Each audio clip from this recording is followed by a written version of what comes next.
Right, good evening. In the first week of Operation Epic Fury, U.S. forces have struck 3,000 Iranian positions, many of them ballistic missile sites. But tonight, Iran is proving they still have missiles to fire. Just about 15 minutes ago here in Tel Aviv, we heard the sirens go off. For the 6th time today, we saw about a dozen interceptor missiles get fired off right over my shoulder. So the war rages on both ways. Israel remains on the offensive. The air defense remains strong, but they are inflicting punishing blows in Iran and also in Lebanon. They've hit 500 Hezbollah military sites, including several command centers. Today in Tehran, Israel destroyed an underground bunker built for and often used by Iran's former supreme leader, Ayatollah Ali Khamenei. A senior Israeli official tells Fox Khamenei didn't use the bunker the morning of his death because he didn't think the U.S. or Israel would kill him. We're learning more about the cluster munition that Iran fired at central Israel overnight. They're called dual-purpose improved conventional munitions, or DPICUs. They're incredibly difficult to intercept, and it takes time to clear the munitions. The U.S. gave Ukraine this same weapon back in 2023. So far, U.S. forces have hit Iranian control centers, air defense systems, and communication infrastructure. Many of those targets are in Iran's capital, where the residents of Tehran describe explosions nearly all day long. Tonight, the U.S. military base near Baghdad was hit by Iranian drones, or at least targeted by Iranian drones, as Iran has now targeted 12 countries across the region, including civilian infrastructure, as the U.S. military tonight says the targeting of innocent civilians will not go unanswered. Brett? Nick Ford in Tel Aviv. Nick, thanks. As we told you at the top of the show, President Trump is demanding an unconditional surrender from Iran. He says the Islamic Republic's new leader must be great and acceptable, in his words. After that, the U.S. and its allies will help rebuild Iran. A few hours ago, as I mentioned, the president spoke to some of the people who are supplying the weapons the U.S. is using against Iran. Senior White House correspondent Peter Ducey reports tonight in the North Block. Young people are being signed, 17-year-old quarterbacks, for $12 million, $13 million, $14 million. Just before a college sports roundtable, the president met with defense contractors, including Lockheed Martin, Northrop Grumman, and Boeing. The purpose of it is to talk about the president's aggressive and fierce support for rapidly increasing the ability of U.S. manufacturers to produce American-made weapons, which we know are the best in the world. Responding to reports that Russia is helping Iran target American troops, the White House spokeswoman says Operation Epic Fury is meeting or surpassing all of its goals, and the United States will continue to dominate. But alarm bells are going up about how long gas prices will remain elevated. I think it's of order weeks. I would say in the worst case, but it's weeks, not months. Politico reports Energy Secretary Chris Wright and other advisors focused on energy policy, including a council led by Interior Secretary Doug Burgum, are getting screamed at to find some good news on bringing down prices. Secretary Burgum has one idea. The Venezuelan partnership is going to be one of the ways that price goes down to confident America. Operation Epic Fury will continue, President Trump writes on Truth Social, until the Iranians offer their, quote, unconditional surrender. And just a few minutes ago, we were in the East Room. The president was hosting this NCAA event, and he took a couple questions.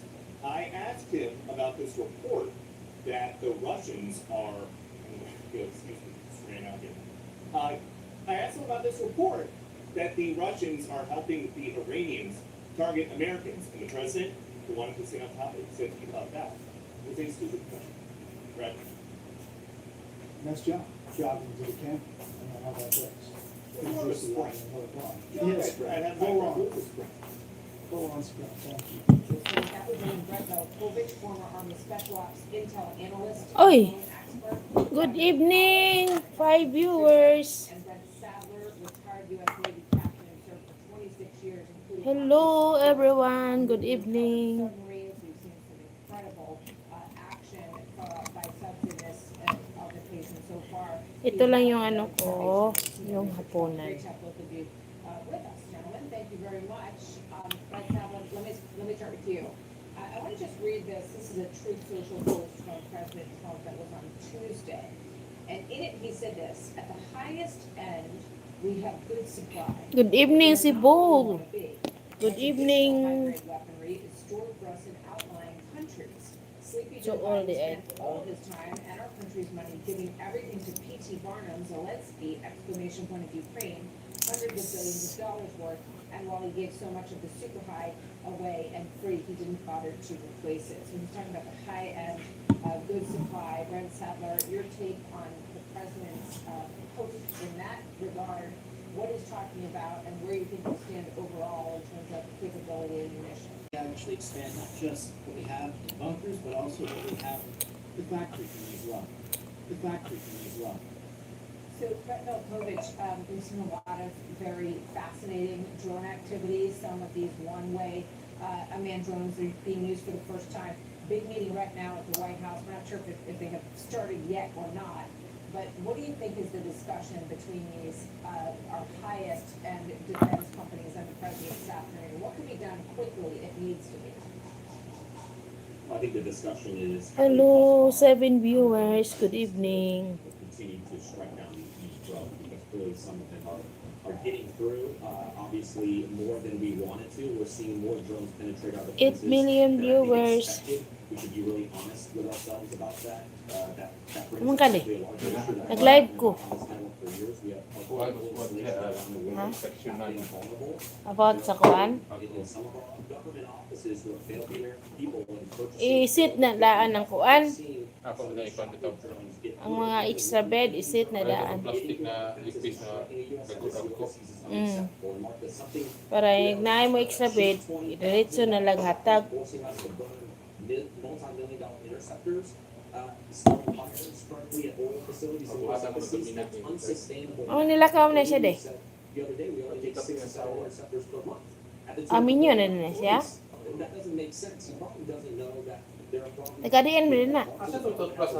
Cycle that is still a mess. I mean, I don't know who's in charge of the Department of War. Ambot na ang imo ha. Over the last few years, the foot counter drone system, but the reality is that we're seeing right now there are gaps, and so we need to buy more systems Yan, in the itakatog US Japan di. and start Ubat pulsing mo. up our forces. And I hope that there's a real discussion at the White House right now about Ma, maigo pa lang atong airplane sa missiles. About that as well, Chairman, thank you very much. Great to hear from both of you. What country you? Conflict expands, there's reporting You tonight talking that to thousands me? of Iranian Kurds Not are preparing for a potential military operation Yes. in Iran with So- U.S. backing. That's the Associated Press tonight.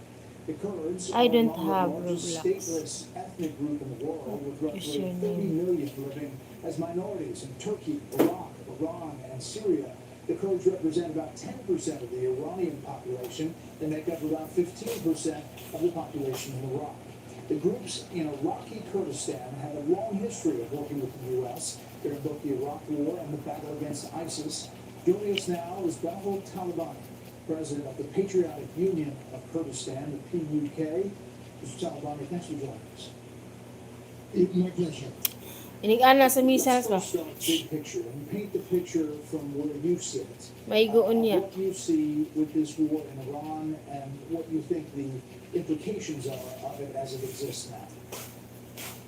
We saw the hostilities start surprisingly, and it seems to be a massive escalation across all fronts.